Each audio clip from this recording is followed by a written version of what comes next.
for me personally an honor for inviting Sheikh Taqi Usmani, Chairman Ayofi Sharia Board, to deliver his keynote speech.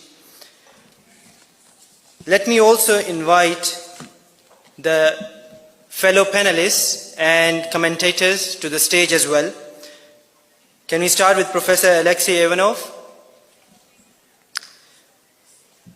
Mr. Mikhail Orlov,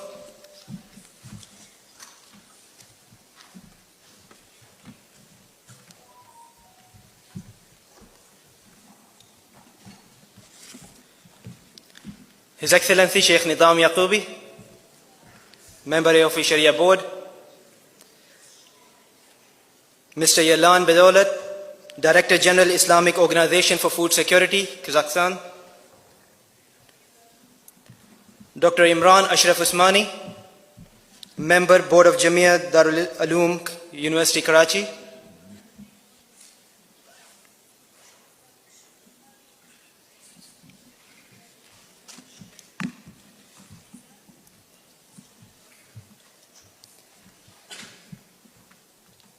Can I invite His Excellency Sheikh Mufti Taqi Usmani to deliver his keynote speech.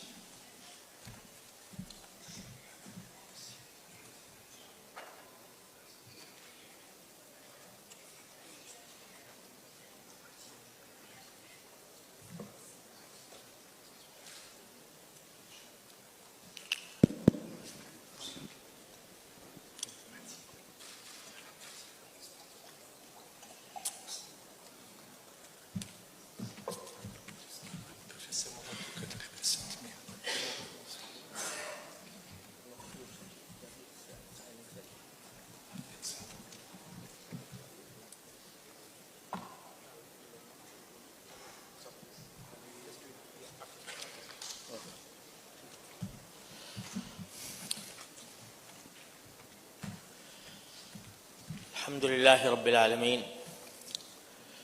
والصلاة والسلام على سيدنا ومولانا محمد خاتم النبيين وإمام المرسلين وقائد الغر المحجلين وعلى آله وأصحابه أجمعين وعلى كل من تبعهم بإحسان إلى يوم الدين. My brothers and sisters, Assalamu alaikum wa rahmatullahi ta'ala wa barakatuh.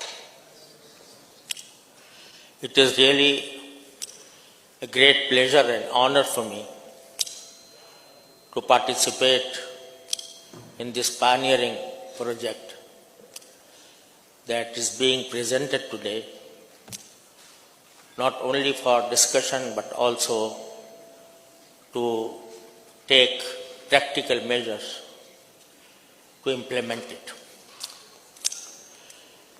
First of all, I would like to point out that when we speak of Islamic finance, some people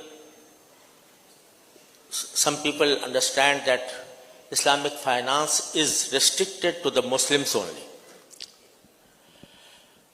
No doubt, it is. The principles governing Islamic finance are provided by the Holy Quran and the Sunnah of the Holy Prophet Muhammad sallallahu alaihi wasallam, and Muslims are bound to follow them in each sphere of their life. But so far as Islamic finance or Islamic trade is concerned, its benefits are not restricted to Muslims only.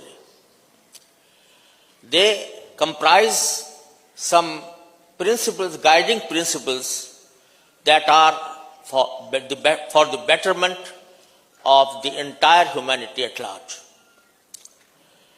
So therefore, it is not Muslims only that benefit from these principles and these values, but it gives a better solution for the economic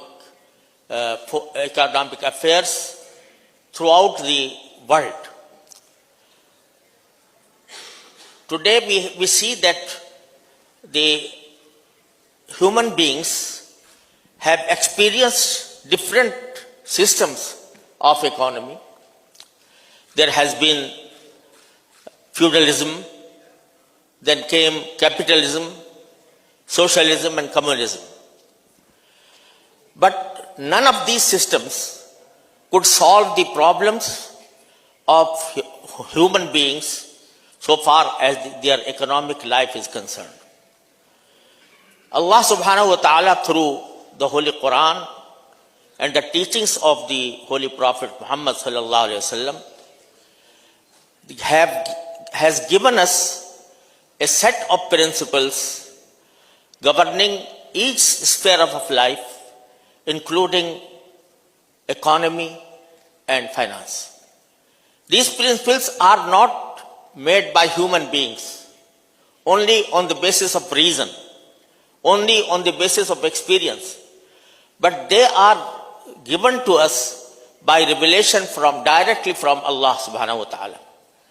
Therefore, they aim at the betterment of all humankind, all human beings in this globe. So, this is the reason why non-Muslim countries are also interested in practicing according to those principles that are set by the Islamic financial system. For that purpose, in the last year, I think, I was very kindly invited by this university that is for higher studies of law and economy. And when I was in Moscow, Brother LC and Brother Krill, they have told me that they are thinking about a product or a project in which they want to use Islamic finance for the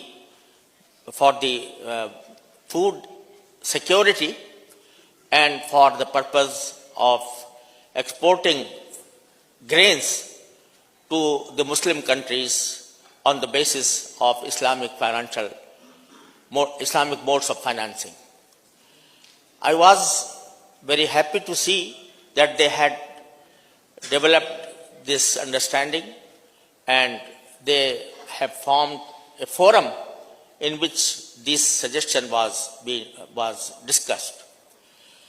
So I personally advise them to take this product or this vision before a gathering in which all the stakeholders are present and in which this concept may be discussed.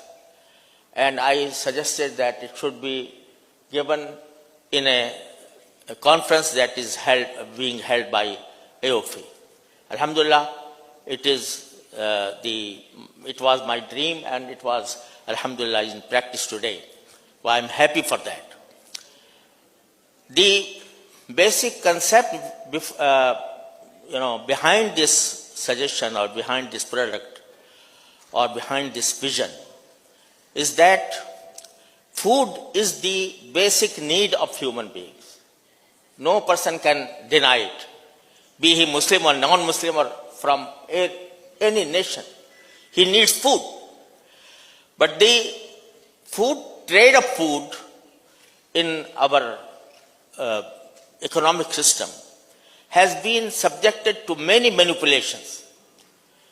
And when the traders of food, traders of grain, they come to the market, they act upon their own concepts of earning as much money as they want. And for that purpose, there is a chain of middlemen. There is speculative transactions because of which the food or grains cannot reach the poor people except on a very high price that they cannot afford. So